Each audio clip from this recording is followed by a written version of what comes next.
Olá pessoal, tudo bem? Espero que todos estejam bem, né?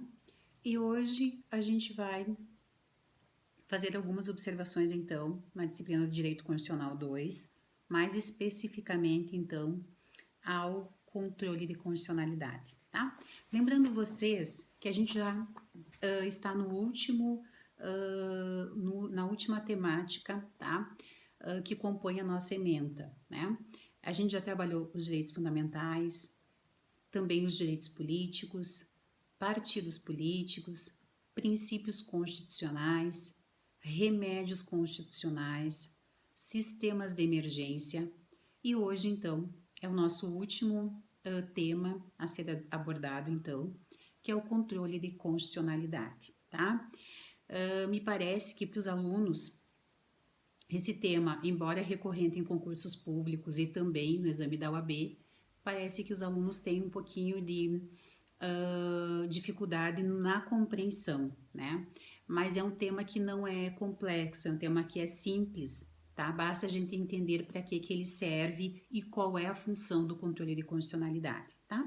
Então, vou tentar fazer uma explicação para vocês, uma explicação bem simples, para que vocês consigam entender o que é esse instituto, tá? Que é o controle de constitucionalidade, tá? Então, iniciamos. O controle de constitucionalidade, tá? Ele é a verificação, então, da compatibilidade entre as leis, tá?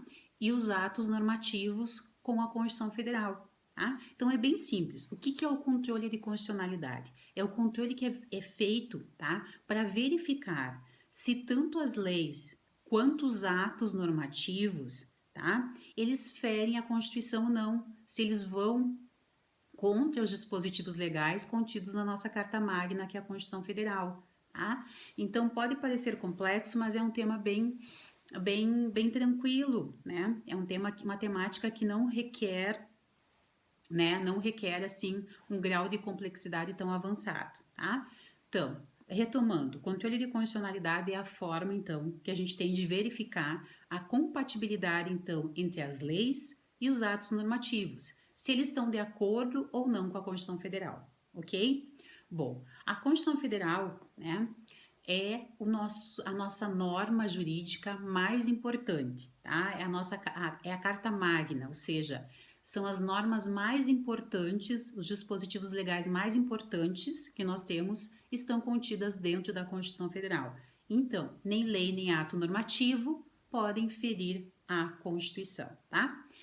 Se uma lei ou um ato normativo, tá, ele está de acordo com a Constituição Federal, a gente denomina ele como constitucional, tá? Então é constitucional porque está de acordo com a Constituição Federal. Mas vamos supor que é criada uma lei e essa lei está violando a Constituição Federal, é contra os dispositivos legais contidos na Constituição. Se essa lei ou ato normativo contrariar a Constituição Federal, nós temos então que essa lei e que esse ato normativo é inconstitucional, tá? É simples assim. Bom, o que é importante a gente mencionar então, tá? O controle de constitucionalidade, ele recai sobre leis e atos normativos, tá? E a pergunta é, será que quando a gente se refere à medida provisória, tá? A medida provisória, a gente pode fazer essa verificação, né, do controle de constitucionalidade, mesmo não sendo uma lei nem um ato normativo, porque a medida provisória não é uma lei e não é um ato normativo, tá? Então a questão é, a medida provisória ela não é lei em sentido estrito, não é, tá? Mas ela pode sim ser objeto de controle de constitucionalidade, tá? Vamos dar um exemplo então. Vamos supor que, né? Vamos pensar o seguinte: a Constituição Federal ela veda a medida provisória que dispõe sobre direito penal, sobre a matéria direito penal e também direito processual, tá? Isso está lá no artigo 62 da Constituição Federal. Então, não é permitido que medida provisória venha regulamentar tanto o direito penal quanto o direito processual, tá?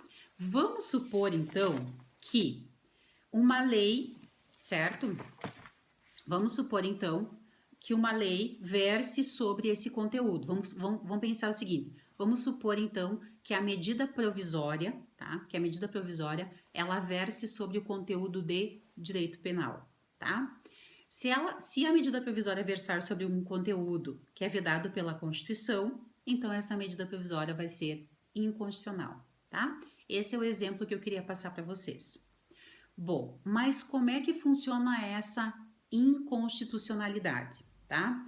Nós temos dois tipos de inconstitucionalidade. Nós temos a inconstitucionalidade material e nós temos a inconstitucionalidade formal, tá? Mas o que é a material e o que é a formal, tá?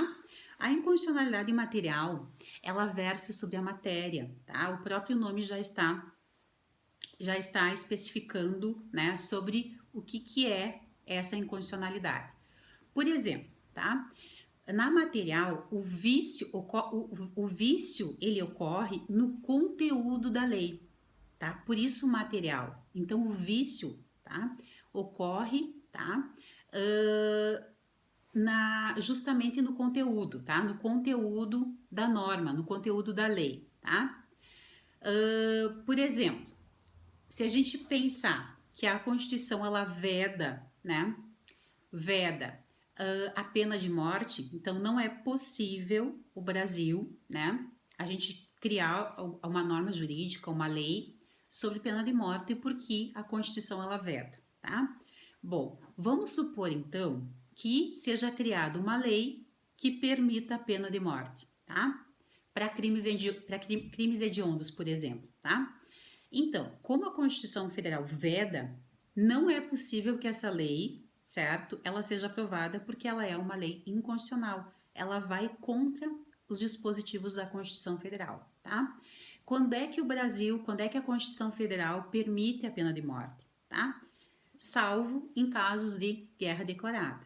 Então, se uma lei, ela trouxer no seu conteúdo material, tá? E ela trouxer a previsão de que é permitida a pena de morte, tá? Para crimes hediondos, essa lei ela vai ser inconstitucional, porque só é permitido pena de morte, né, em casos de guerra declarada, tá? Isso então é a inconstitucionalidade material. Ela diz respeito à matéria, ao conteúdo. Bom, a formal, tá? Esse vício ocorre então no processo de criação da lei, tá? Então, a formal, diferente da material, que é a matéria, que é o conteúdo, ela diz respeito a um vício no processo de criação de lei, tá? Por exemplo, um projeto de lei que tente aumentar, então, o efetivo das Forças Armadas, por exemplo, tá? Então, um projeto de lei que tente, né, aumentar o efetivo das Forças Armadas, tá? Nós temos lá no artigo 61 da Constituição Federal que é permitido que essa possibilidade de aumento efetivo das Forças Armadas é permitido somente pelo presidente da República, tá? Isso está lá no artigo 61 da Constituição Federal. Vamos pensar o seguinte, que esse projeto de lei foi criado por um deputado ou por um senador, tá?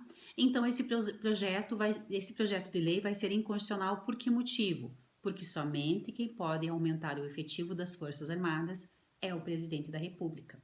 Então, existe um vício no processo de criação da lei, diferente da material que diz respeito ao conteúdo, aqui diz respeito ao processo, né? Ao processo de criação da lei, tá? Então, não pode um deputado ou um senador criar um projeto de lei para aumento, então, do efetivo das Forças Armadas, porque é uma prerrogativa do presidente da República, tá?